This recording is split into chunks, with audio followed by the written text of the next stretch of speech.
I'm Alan Feldman. I'm a poet, and I'm the guest editor of Common Threads 2018.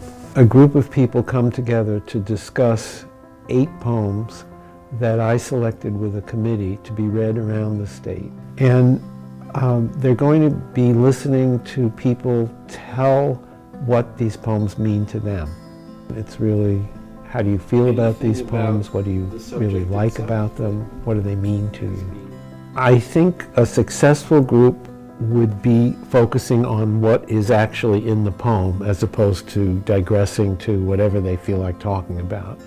And at the same time, focusing on the major important things about the poem as opposed to why is this comma there or something like that. My advice for leading a group like this is not to try too hard to figure the poems out ahead of time. In fact, I would advise people to think about the things in the poem that confuse them or that they're wondering about, and then turn it over to the group and ask the group to teach you and to help you. And I think that when you do that, people are very forthcoming. But if they think you've come in there with all the answers, then they're not going to feel free to just speak about what they think the poem means.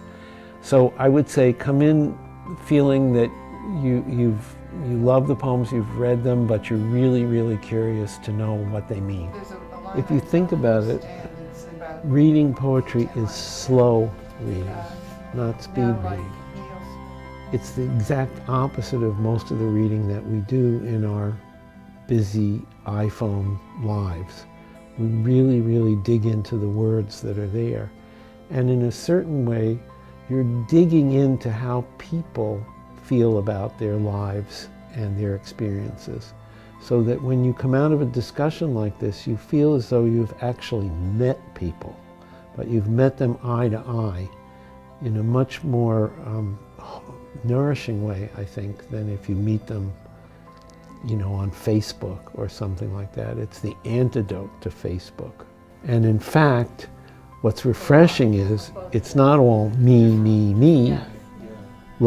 Look at what I did on my skis, or look at what I made in my kitchen.